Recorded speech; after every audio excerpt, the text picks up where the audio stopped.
The wreckage stretched across the valley floor like scattered bones of some ancient beast. Jake Martinez wiped grease from his hands as he surveyed the crash site through his helmet's display. The alien starship had carved a deep furrow through the red soil of Kepler 442b, leaving behind twisted metal and crystalline fragments that sparkled in the double sunset. Another salvage run, another credit in the bank, Jake muttered to himself, shouldering his tool pack. As one of the few independent mechanics working the Outer Rim colonies, he made his living picking through the remains of ships that didn't make it through hyperspace jumps or fell victim to the countless hazards of deep space travel. The ship before him was unlike anything in his database. Its hull seemed to shimmer with an organic quality, as if grown rather than built. Strange symbols covered its surface, glowing faintly even in the dying light. Jake had seen Centaurian vessels, hegemony cruisers, even some of the mysterious Void Walker ships, but this was something entirely new. His scanner beeped softly as he approached the main hull breach. The readings were confusing. Life signs, but not any species he recognized. The energy patterns suggested something massive, yet the bio readings indicated extreme distress. Jake paused, his hand hovering over his plasma cutter. Standard salvage protocol said to sweep for survivors first, but most spacers who crashed this hard didn't walk away. A sound stopped him cold. Low, rumbling, but unmistakably a cry of pain. It echoed from deep within the wreckage, reverberating through the twisted corridors of the alien ship. Jake had heard enough dying creatures in his 15 years of salvage work to recognize agony when he heard it. "Well, damn," he whispered, switching his tool selection from cutting equipment to medical scanners. "Looks like this isn't just a salvage run after all." The breach in the hull was large enough for him to walk through upright. His helmet lights cut through the darkness, revealing corridors that curved and flowed like living tissue. The walls themselves seemed to pulse with a faint bioluminescence, as if the ship were some vast organism rather than a machine. Jake followed his scanner's readings deeper into the vessel. The life signs grew stronger, but so did readings he didn't understand. The ship's internal atmosphere was still intact, though the composition was unlike anything he'd breathed before. His suit's filters worked overtime to process the alien air. Another cry echoed through the ship, closer this time. Jake quickened his pace, following the sound through a maze of corridors that seemed to shift and change when he wasn't looking directly at them. His rational mind told him it was just the damaged ship settling, but something deeper whispered that this vessel was unlike anything humanity had encountered. The corridor opened into a vast chamber, and Jake stopped dead in his tracks.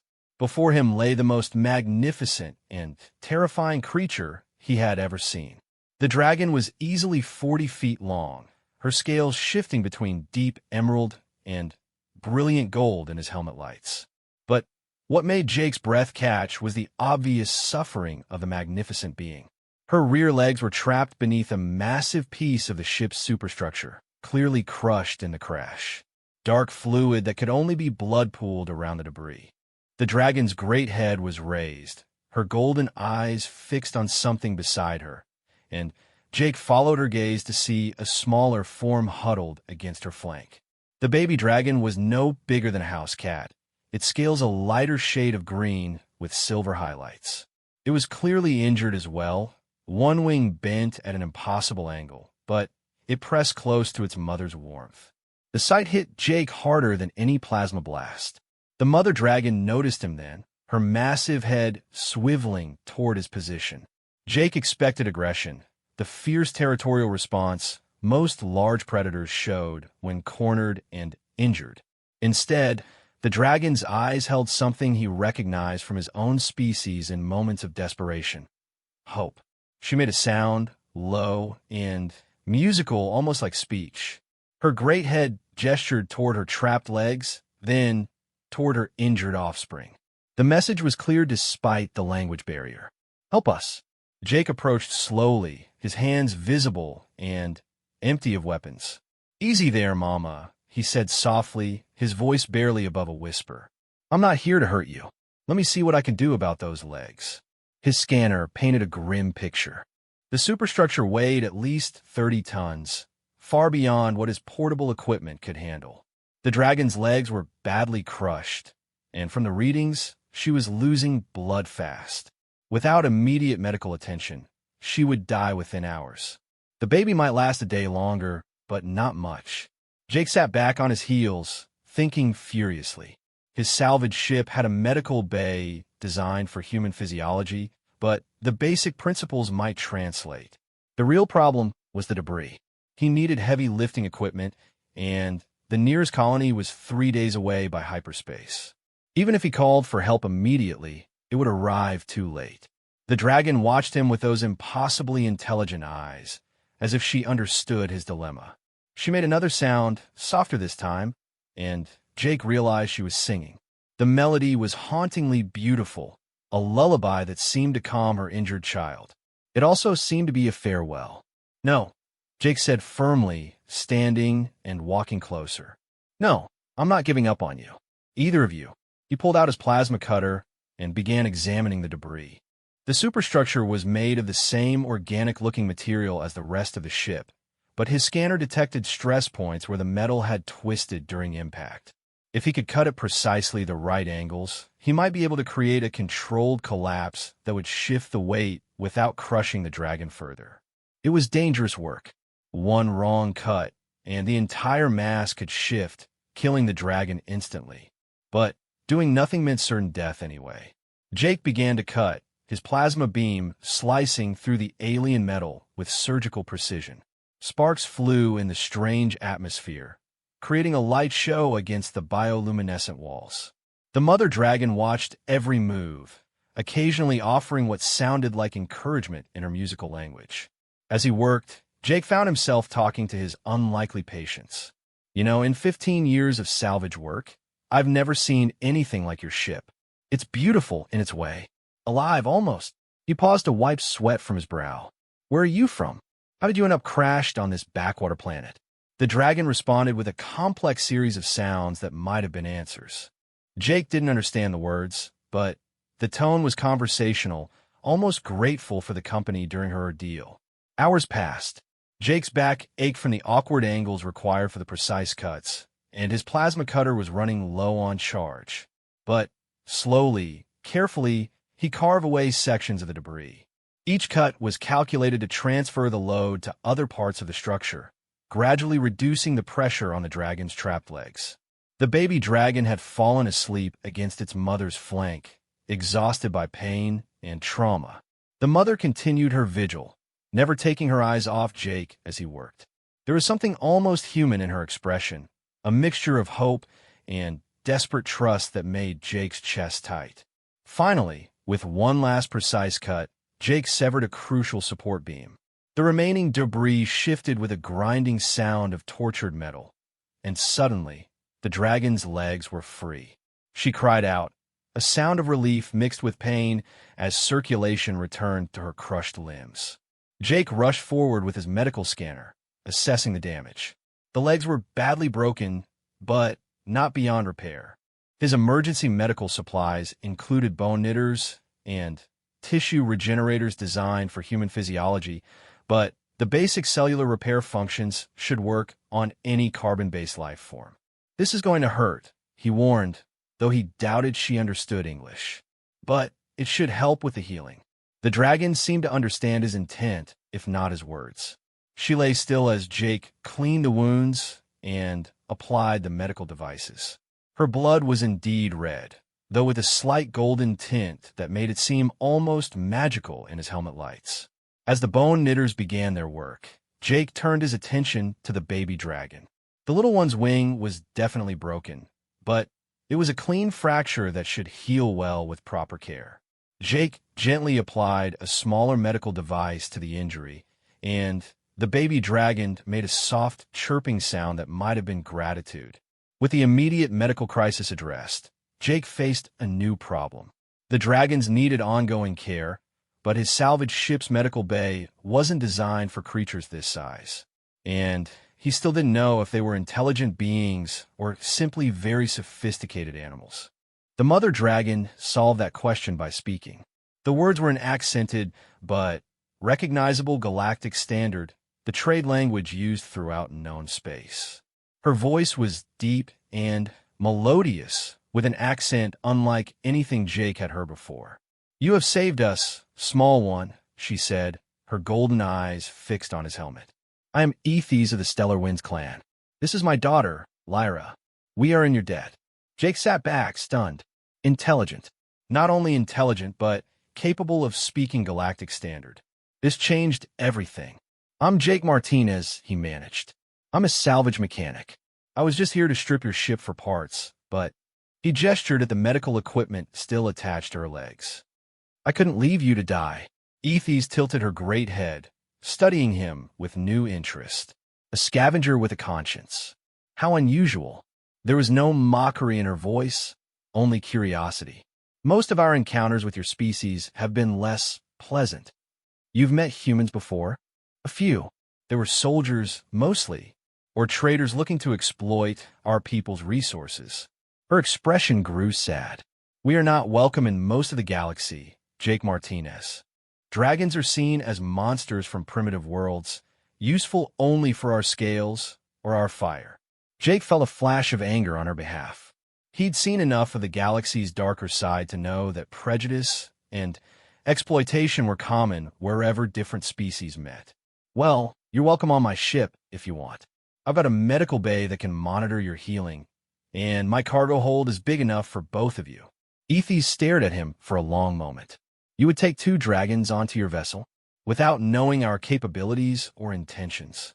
Jake shrugged. "You're hurt, and you need help. That's all I need to know." He paused, then grinned. "Besides, if you wanted to hurt me, you could have done it already. That fire breath probably works just fine even with broken legs." For the first time since he'd found her, Ethes smiled.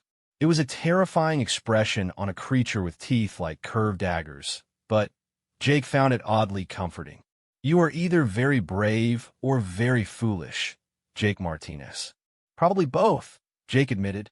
"But that's how I've made it this far in life." As the double suns finally set completely, bathing the crash site in the light of 3 moons, Jake began the careful process of moving his patients to his ship. The journey would be slow and painful, but for the first time since arriving at the crash site, he was confident they would all survive. What he didn't know was that this rescue would change not only his life, but the future of human-dragon relations throughout the galaxy. Some acts of kindness ripple outward in ways impossible to predict, and Jake Martinez had just thrown a very large stone into very still waters. The stars above seemed to shine a little brighter as he helped Ethes to her feet, supporting her weight as she took her first tentative steps toward his ship. Behind them, little Lyra chirped encouragement, already showing signs of the fierce spirit that would one day make her a legend among her people. None of them knew it yet, but this was the beginning of an alliance that would reshape the known galaxy. 3 days into their journey to the nearest medical station, Jake realized he had vastly underestimated what it meant to share his ship with 2 dragons. His cargo hold, which had seemed spacious enough for almost any salvage, felt cramped with Ethes curled up inside. The mother dragon was healing well, but she still needed time before her legs would support her full weight again. Little Lyra, on the other hand, had recovered from her wing injury with the remarkable resilience of youth. The baby dragon now spent her time exploring every inch of the ship that her mother would allow, her curious nature leading to several minor disasters.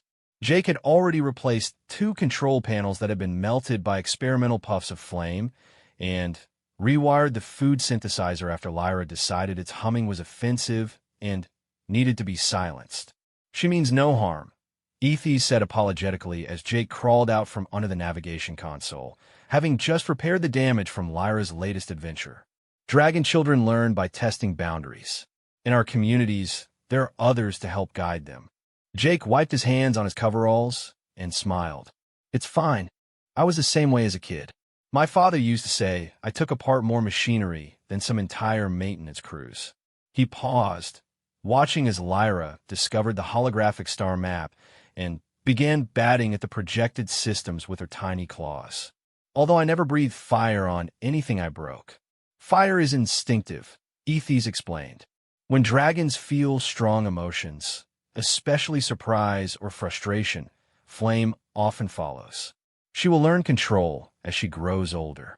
Their conversation was interrupted by an urgent beeping from the communications array. Jake frowned, moving to the command station. His ship's IFF system was picking up multiple contacts on an intercept course. As the data resolved, his blood ran cold. Hegemony Patrol, he muttered, reading the ship classifications. 3 destroyers and a cruiser.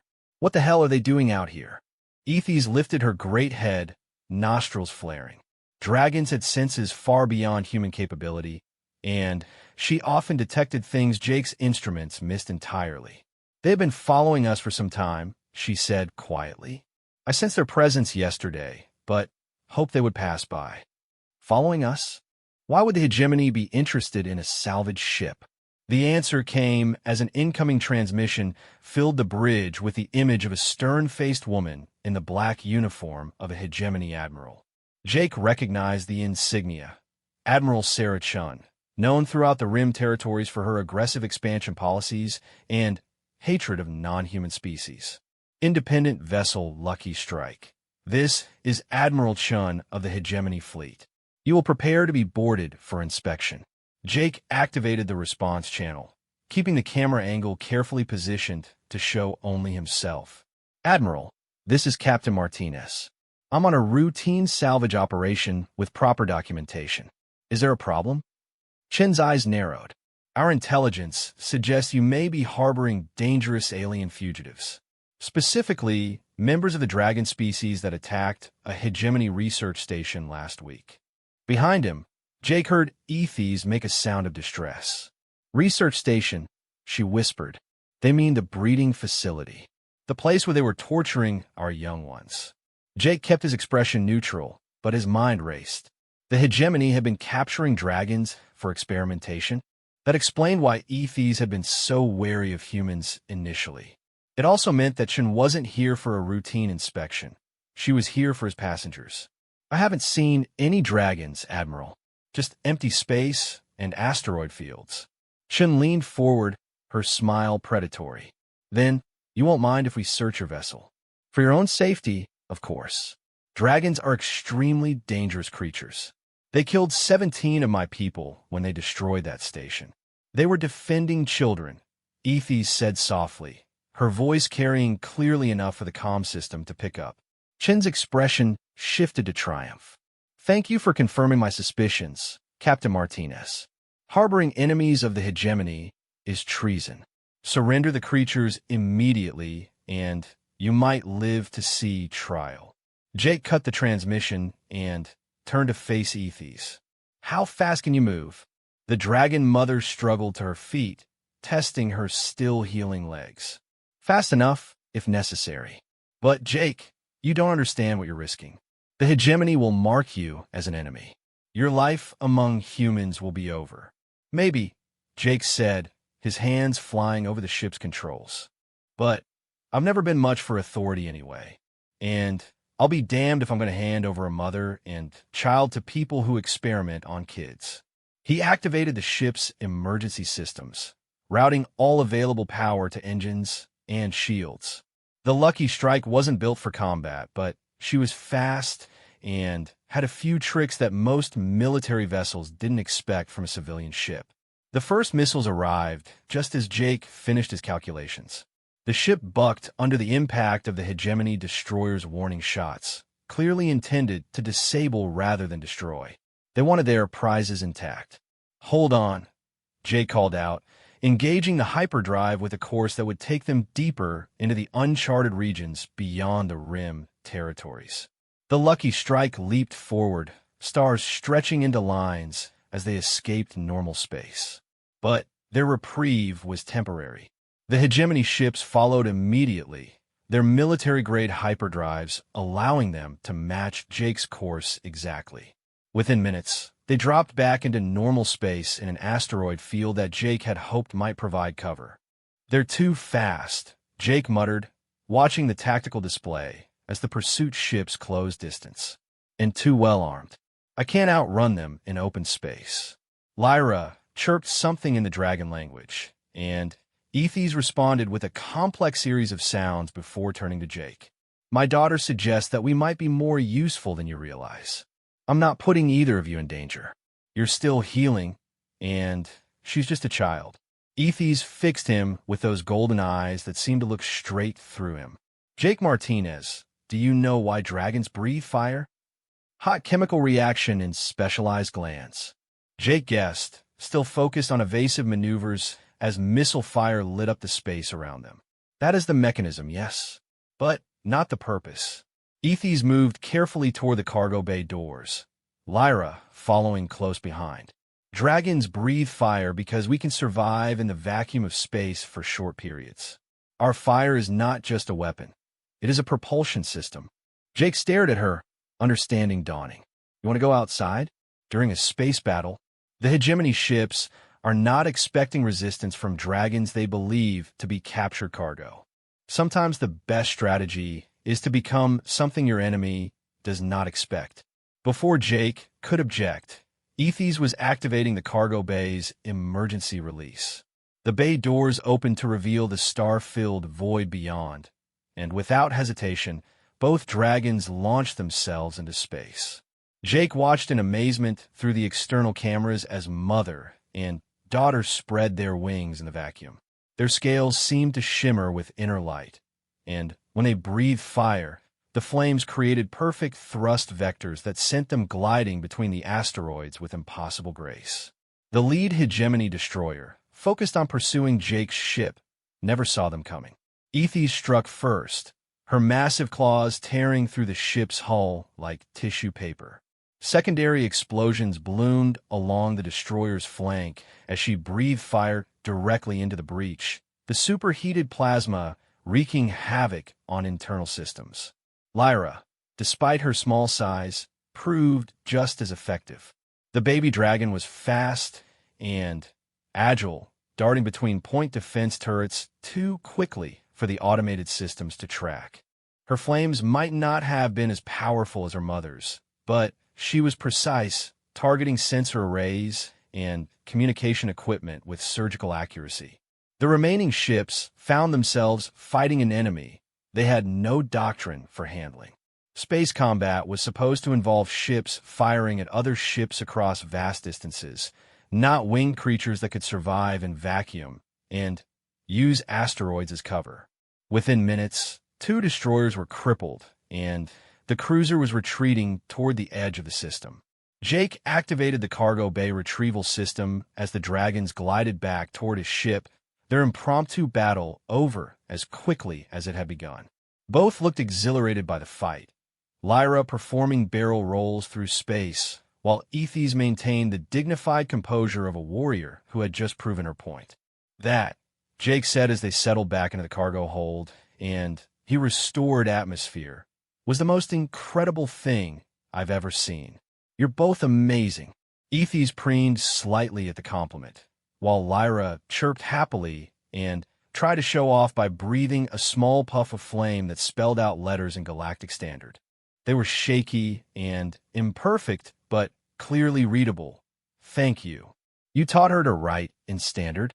Jake asked, impressed. Dragons are fast learners, Ethes replied, and she wanted to be able to communicate with you properly. You saved our lives, Jake Martinez. To dragons, such a debt is sacred. Jake felt a warmth that had nothing to do with residual heat from Lyra's flame writing. In 3 days, these two had become more than just passengers or patients. They had become friends, and now they had fought together against a common enemy. But he also realized that their situation had fundamentally changed. The hegemony would not forget this encounter, and Admiral Chen would undoubtedly report that a human salvage operator was actively harboring dragons. There would be no going back to his old life. So what now? Jake asked. The hegemony will have my ship flagged, and they'll be looking for all 3 of us. I can't exactly pull into a civilized port for supplies. Ethes was quiet for a long moment, clearly considering their options. When she finally spoke, her voice carried a note of excitement that made Jake nervous. "There's a place," she said slowly. "A world where dragons gather when they need sanctuary. It lies beyond the boundaries of all known governments, in a region your people call the Dark Nebula." The Dark Nebula? Jake felt his eyebrows rise. That's 3 weeks' travel into uncharted space. Nobody goes there. Half the ships that try never come back. Because they do not know the safe paths, Ethes replied. But dragons have been flying those routes for thousands of years. We could guide you there, if you are willing to trust us. Jake looked at the tactical display, where the damaged hegemony ships were regrouping for another attack. Then, he looked at Ethes and Lyra, both watching him with expressions of hope mixed with understanding that he might choose to abandon them here to save himself. The choice, when it came down to it, was surprisingly easy. "Set course for the Dark Nebula," he said, settling into the pilot's chair with a grin. "I've always wondered what was out there anyway." As the Lucky Strike jumped back into hyperspace, leaving the hegemony ships far behind, Jake felt a strange sense of anticipation. He had started this journey as a simple salvage mechanic, but he was ending it as something else entirely. An ally to dragons. A rebel against the hegemony.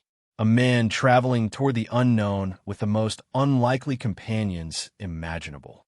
The galaxy, he thought as stars streaked past the viewports, was about to become a much more interesting place. The Dark Nebula lived up to its name.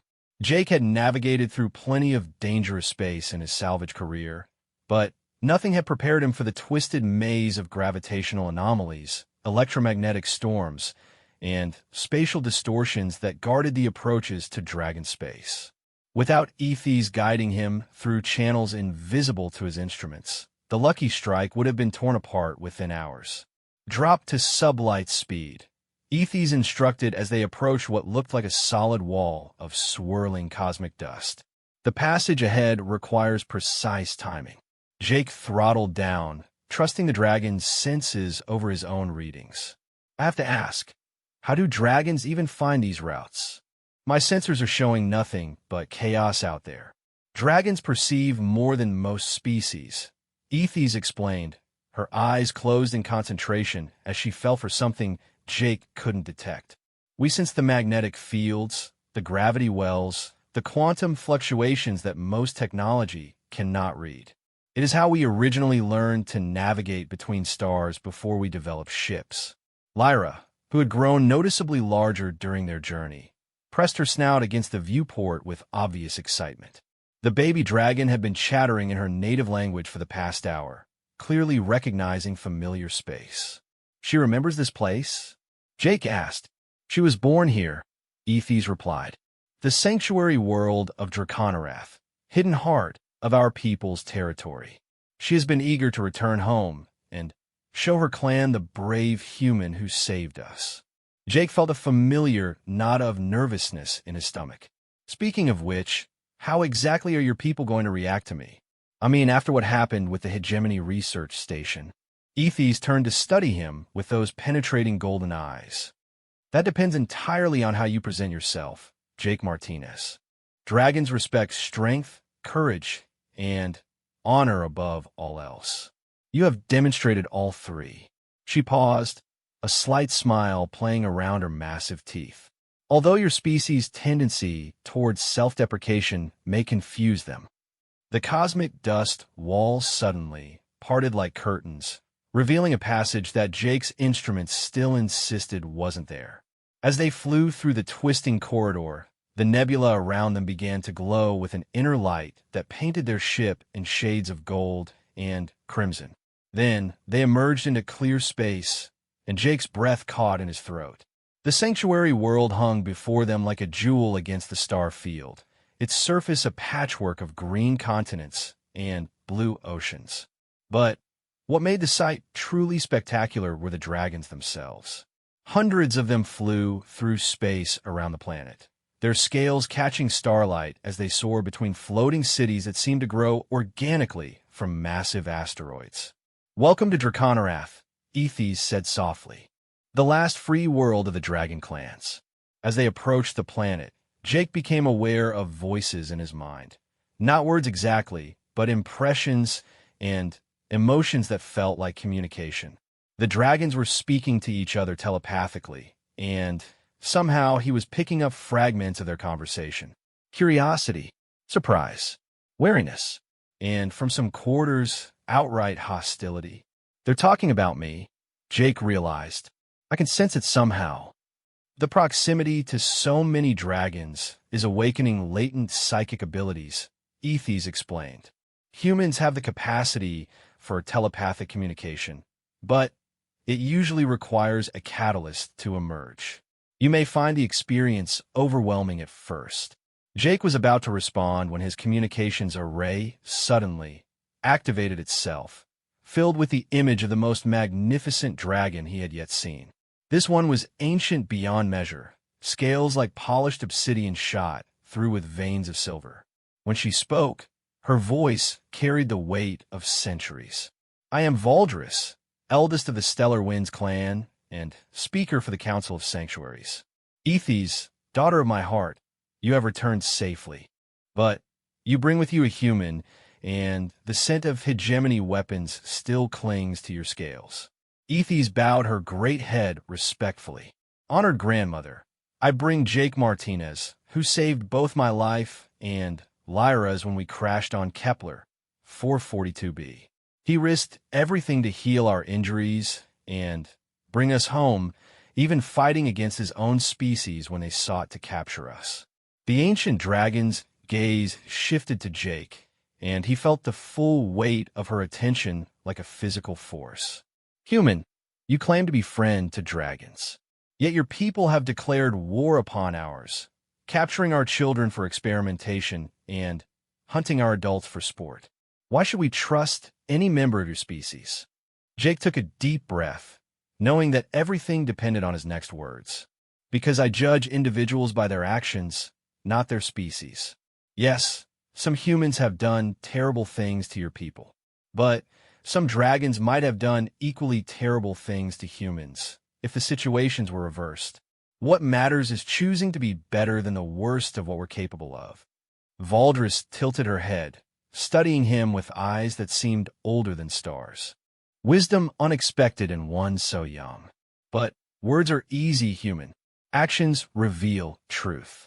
What would you do if we welcomed you among us, only to discover that your presence brought the hegemony to our sanctuary? Then I'd leave, Jake said without hesitation. Your safety is more important than my comfort. But if you'll let me, I'd rather stay and help you fight back. The hegemony is wrong to hunt your people, and they need to be stopped. Something shifted in the ancient dragon's expression. The wariness remained, but Jake sensed a growing respect. You would fight your own species to defend ours. I already have, Jake replied simply. Ask Admiral Chen's destroyers. For the first time, Valdris smiled. It was a terrifying expression that revealed teeth like crystalline daggers, but Jake found it oddly comforting.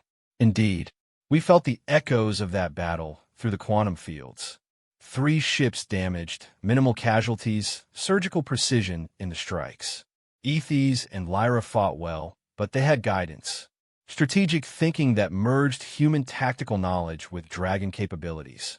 Jake felt heat rising in his cheeks. I may have offered a few suggestions during the fight.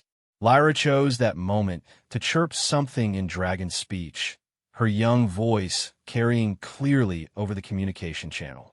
Valdris listened, then threw back her ancient head and laughed, a sound like distant thunder mixed with music. The young one says you're too modest, Jake Martinez. She claims you flew your ship through an asteroid field while calculating firing solutions for 2 dragons simultaneously, all while cursing in 3 languages she didn't recognize. The ancient dragon's eyes sparkled with amusement. She found the cursing particularly educational. I should probably apologize for that, Jake said weakly. Nonsense. A warrior's vocabulary should be comprehensive. You have impressed Lyra, and she is not easily fooled by false courage. Valdris paused, her expression becoming serious again. Very well, human. You may land on Draconorath as our guest. But Know that you will be watched, tested, and judged by the finest warriors and wisest scholars of our people. Should you prove false, the vacuum of space will claim you. Should you prove true, she smiled again. Well, we shall see what becomes possible. The approach to Draconorath's surface revealed a world unlike anything in human space. Cities grew from the living rock of mountainsides, their organic architecture flowing seamlessly into the natural landscape. Dragons soared between crystal spires and floating gardens, while the air itself seemed to shimmer with beneficial energy. Jake landed the lucky strike in a clearing designated by traffic control, a massive golden dragon whose telepathic instructions came through so clearly that Jake wondered if he was developing dragon-like abilities himself. As the ship's systems cycled down, he realized this was the first time in weeks he felt truly safe. The welcome party that met them was impressive. A dozen adult dragons arranged themselves in a ceremonial formation, while Ethes and Lyra exchanged joyful greetings with what were obviously clan members. Jake hung back, aware that he was probably the first human to set foot on this world. A dragon approximately Ethes's size approached him directly. This one's scales were deep blue shot through with patterns of white, and when she spoke, her accent carried musical undertones that made galactic standards sound like poetry. I am Thysa, sister to Ethes and aunt to young Lyra. I have come to thank you personally for returning my family safely. She bowed her head in a gesture of profound respect. By our laws, this places you under the protection of the Stellar Winds clan. Any who would harm you must answer to us. I'm honored, Jake replied, meaning it. But I didn't save them expecting rewards. I did it because it was right. Thysa exchanged a look with Ethes that Jake couldn't interpret. Sister, you spoke truth when you said this one was unusual for his species. Come, Jake Martinez. There are those who wish to meet you. The next several hours passed in a blur of introductions, cultural exchanges, and careful diplomatic conversations. Jake met dragon scientists who were fascinated by human technology, warriors who wanted to understand human tactical thinking, and historians who peppered him with questions about human society and government. Through it all, he was struck by how similar dragons were to humans in their diversity of personalities and interests. There were dreamers and pragmatists, scholars and warriors, comedians and philosophers. The main differences seemed to be their telepathic abilities, their natural spaceflight capabilities, and lifespans measured in millennia rather than decades. As the day progressed, Jake began to understand why the hegemony feared dragons so much. These weren't primitive creatures to be exploited or simple animals to be captured. They were an ancient, sophisticated civilization with technology that blended the organic with the mechanical in ways human science barely comprehended. The evening brought a formal gathering in the Grand Assembly, a vast natural amphitheater carved into the side of a mountain. Dragons from across the planet had come to see the human who had befriended their kind, and Jake felt the weight of hundreds of alien minds examining his every thought and emotion. Valdris spoke first, her ancient voice carrying easily across the assembly. Children of the wind and flame, we gather tonight to consider momentous questions. The humans of the hegemony have declared themselves our enemies, yet one of their number has proven himself our friend. What does this mean for our people's future? A younger dragon, scales bright red with gold highlights, rose to speak. It means nothing. One human's kindness cannot erase his species' crimes. They hunt us, cage us, experiment on our children. This Jake Martinez is an aberration, not a representative. Murmurs of agreement rippled through parts of the assembly, but other voices rose in counterpoint. Yet he fought his own people to defend dragons, called out a silver-scaled elder. Actions speak louder than genetics. The debate continued for hours, with dragons arguing passionately about human nature, the possibility of peaceful coexistence, and whether Jake represented hope for a better future or simply a dangerous anomaly. Through it all, Jake remained silent, understanding that his fate was being decided by beings far older and wiser than himself. Finally, Valdres called for silence. Jake Martinez of the human species, you have heard our debate. Now speak for yourself. What future do you see for your people and mine? Jake stood slowly, aware that every eye in the amphitheater was fixed on him. I see a future where species are judged by their actions, not their origins, where humans and dragons work together instead of fighting each other, where children like Lyra can grow up without fear of being captured by soldiers, and human children can grow up learning about the galaxy's true wonders instead of being taught to hate what they don't understand. He paused, gathering his thoughts. But that future won't happen automatically. It requires people, humans and dragons, willing to take risks, to trust when trust seems impossible, to fight for what's right instead of what's easy. The hegemony represents the worst of human nature, but there are others like me out there. Humans who would choose friendship over fear if given the chance. And how would you create such opportunities? Asked the young red dragon who had spoken against him earlier. Jake smiled, the expression feeling natural despite his nervousness. By being the bridge.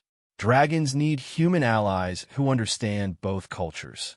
Humans need to see dragons as people, not monsters. I could travel between worlds, carry messages, arrange meetings, show both sides that cooperation is possible. Valdres stood, her ancient form radiating authority.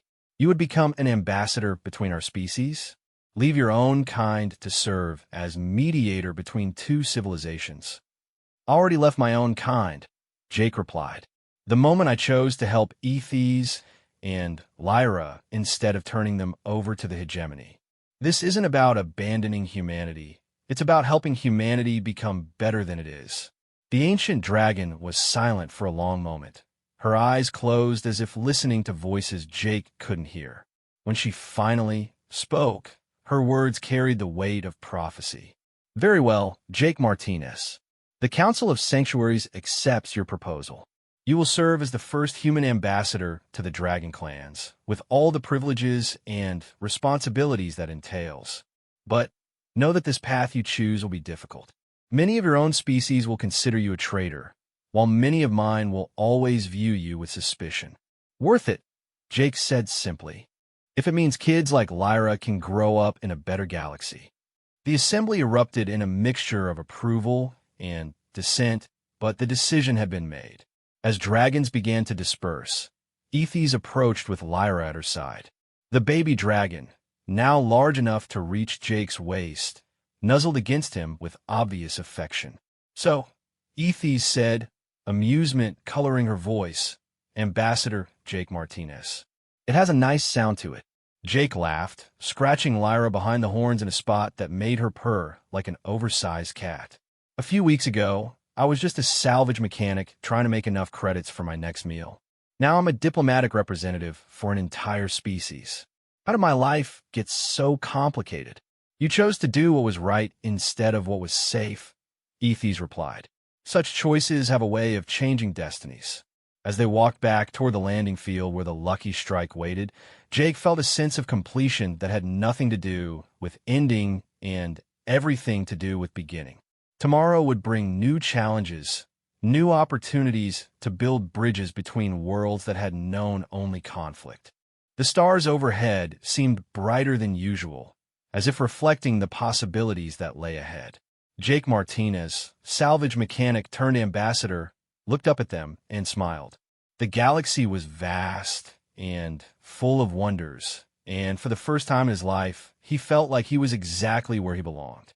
Behind them, Lyra spread her wings and took to the sky, her joyful flight a promise of the freedom that all young creatures, human and dragon alike, deserve to inherit. The future stretched ahead like an uncharted star map, full of dangers and wonders in equal measure. Jake couldn't wait to explore it.